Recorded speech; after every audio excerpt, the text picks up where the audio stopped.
Hi, welcome to today's video. My name is Paul. So this week, rather than me doing some drawing or painting, I wanted to talk a little bit about some of my favorite artwork.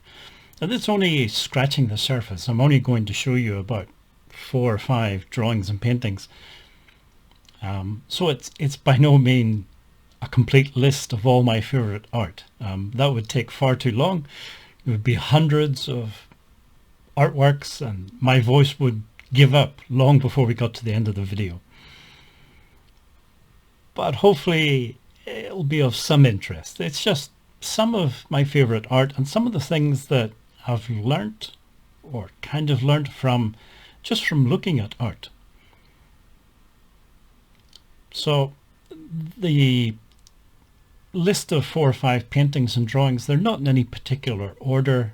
I'm not going from least or to most favorite or anything like that. It's just a random order. It would be hard to put together a list, even a short list of favorite artwork without including this first one, this first artist, of course, Vincent van Gogh. I like this painting in part because of its simplicity, or what I think is the simplicity of the painting.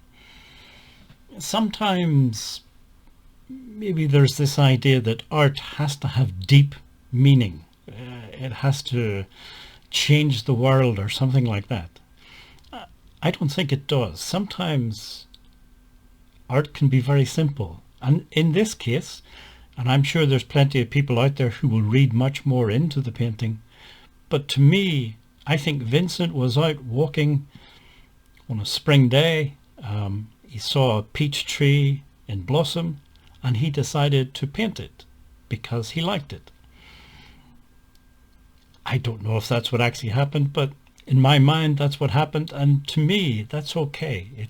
You don't have to have a deep meaning for everything that you draw or paint. It can be very simple, and just, you know, if you spent the rest of your life drawing and painting the things that you like, it would not be a bad life, I don't think. There's other things. I like the color scheme, and of course Vincent's way of painting. He used those black lines to outline different shapes and things, which is an interesting idea. I've tried it a few times. I do it more with drawing than with painting. Working with watercolor, there are people who do it, and I've seen especially people who do certain types of sort of urban landscapes. They'll put down a wash of watercolor and then draw in lines, outlines in black ink. I've seen people doing that quite a bit. You can certainly combine it with watercolor, and of course Vincent was using oil colors, but it's not something I often do in landscapes. But it is an interesting idea. It has a technical name, which I forget, Cloisonnism, maybe, something like that. I can't remember. But anyway, putting these dark outlines onto shapes. The next one might surprise a few people, I don't know. Again, one of my favorite artists. And I do consider this art, and I do consider the guy who created this to be an artist. His name was Bill Watterson, and he was a cartoonist. And kind of his story inspires me. So I say he was a cartoonist. He tried to create different characters and to succeed as a cartoonist, and he failed and he failed and he failed and kept getting rejection letters from different newspapers and syndicates and different things, until eventually he came up with this idea of a young boy and his kind of imaginary friend, the tiger, whose name was Hobbes. In Calvin's mind, the young boy's mind, Hobbes was a real live character who could speak and interact with him, but to everybody else, his parents and friends and other things around him, Hobbes was just a stuffed toy. It was an interesting idea, but it's his artwork that I really like, his use of watercolor. So this is back in the day when most of the cartoons were done in black and white, but I think on Sundays they had a special color cartoon strip. So maybe once a week. And he used watercolor to color his cartoons. These days it's more likely to be done digitally, but back then it was done in watercolor. And I just think his use of watercolor is amazing. With just a few colors and a few little marks, he's able to suggest vegetation and trees and these two characters out exploring in the wilderness, just with a few little blobs of paint here and there. So it's something I've tried to learn from, is this idea of implied details or suggesting details rather than actually drawing in individual blades of grass and trees and leaves and things like that. And I've seen artists who do that. They paint a tree and then they paint every leaf on the tree. That would very quickly drive me up the walls. I have no patience for that. And I actually, to be brutally honest, I don't really like that style of painting. I prefer a painting where the artist leaves us some room for imagination. We can fill in the details. I don't like to be spoon-fed everything in a painting or drawing. And I think Bill Watterson really was an expert at leaving enough space for the viewer to fill in the details. So, as I say, to me, cartooning is an art form. I know a lot of people don't agree, but, they're wrong. The next one, she's most associated with Scottish landscapes. Her name is Joan Eley, and she was active sort of 1940s, 50s, 60s. Unfortunately, she died quite young. She had cancer and died. She's particularly associated with a tiny village, if you would even call it a village, in northeast Scotland on the coast of the North Sea. And I say village, it wasn't really, it was a few, I guess, fishermen's cottages strung along the top of a cliffside, and a small road that wound down the cliff to the tiny harbour below. I think the name of the place was Catterline. But she did a lot of paintings of the landscape around there. To me, her landscape paintings are reminiscent of Vincent van Gogh's paintings a little bit. And I really like the way, again, just a few marks, a few splodges of colour suggesting different things. And overall, it's definitely a feeling of this is a winter's day. You can almost feel the cold just looking at it. And again, it's painting a landscape just for the sake of painting a landscape. It doesn't have to have a deep meaning. It doesn't have to change the world or anything like that.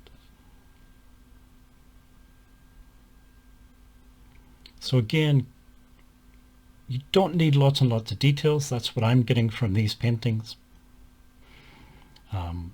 You can keep things simple, but still be quite a powerful painting.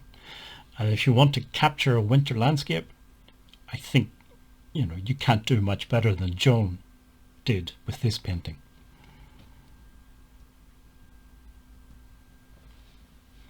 This next one, watercolor painting. I think this artist worked a lot with watercolor. He was born in Russia, but he moved to the US. I'm not sure exactly when, how old he was, but I think he lived most of his life, certainly most of his adult life, in New York City. and he just painted what he saw around the streets and things like that. So in this case, obviously near the sea, got five fishermen with their fishing rods trying to catch fish. But it's, again, the lack of detail and just enough, there's enough information there that we can see what's happening. You can see these are figures. Looks like it's a cold morning. Most of them are wearing hats and large jackets. And we can see the fishing rods, so we know they're fishing. There's a small bucket behind one of them, maybe with some fish bit or something in it. But again, it's the simplicity, the sort of limited palette. You don't need loads and loads of colors to make a good painting. That's one of the things that I get from his painting style. I should say the guy's name was Serge Honbach. He died just a couple of years ago. I think it was 2021. He was in his 90s, so it's not as though, you know, he died young. He was quite an old man. He unfortunately, in the last decade or so of his life, his eyesight was starting to go, and it was part of the reason he said why he tried to avoid details, because he couldn't see details. He could only see larger shapes. There is an interesting video on YouTube where he's talking himself about his artwork. I think it was videoed just a few years before he passed away, so it is interesting to hear an artist talking about their own work. Again, I'll try to link to that video in the description box below if you'd like to go and hear him talking about his own art. He can do it much more eloquently than I can. But it is he's one of my favorite watercolor artists. And again, you know, this idea of watercolor, people saying it's the most difficult medium to work with, blah, blah, blah. It doesn't have to be. It doesn't have to be incredibly difficult washes and all of that. You can create amazing art with relatively simple brushwork, I think. It also inspires me to try and do more figure painting with watercolor. Mainly with watercolor, I do landscapes, and with landscapes, I don't do any figures in the landscape, usually. The reason for that is I think once you put a figure into a landscape, it kind of becomes a focal point.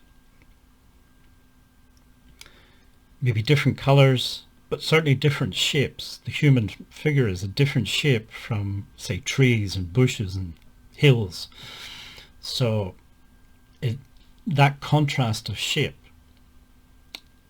attracts the eye, and it becomes a focal point for within a painting.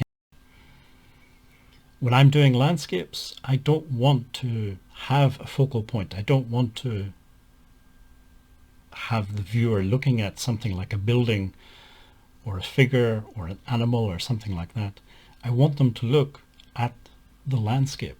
So I keep the landscapes very simple and just enough to suggest the landscape, because that's what I'm interested in trying to portray, is the land itself and the sky and the clouds and things like that, rather than figures or animals or anything within the landscape.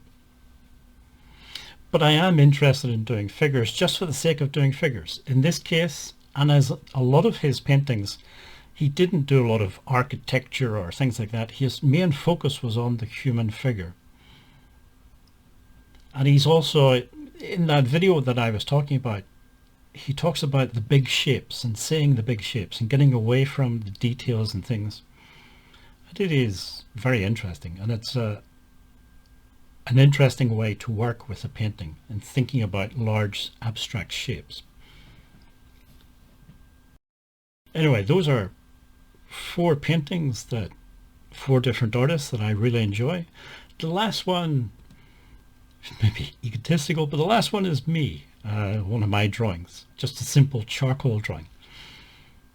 I did a video on this some time ago, talking about sort of Irish culture and the whole idea of fairies and things like this, and gateways from this world to other worlds and things like that.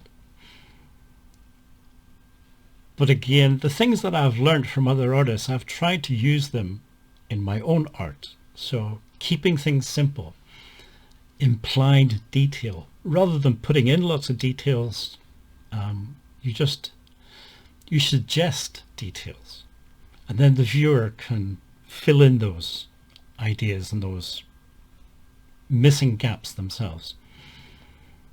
So things like in the foreground, if you like, near the bottom of the picture, I used a kneadable eraser just to lift off some of the charcoal, and it suggests vegetation or something in the foreground.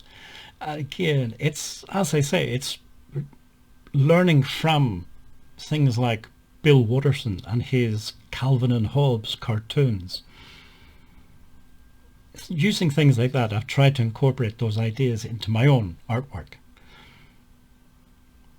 You can be inspired by lots of different types of art, and I think it's important to keep an open mind and not just, well, cartooning isn't real art, so I'm not going to look at it. We can learn from lots of different types of art. Even sometimes art that we don't really like, we can learn from it, even if it's to learn the things that we don't like and why we don't like them. But I think it's a necessary part, a very important part of learning to draw and paint, is looking at other artists and what they did and trying to pick out little bits of what they did and incorporate it into our own artwork.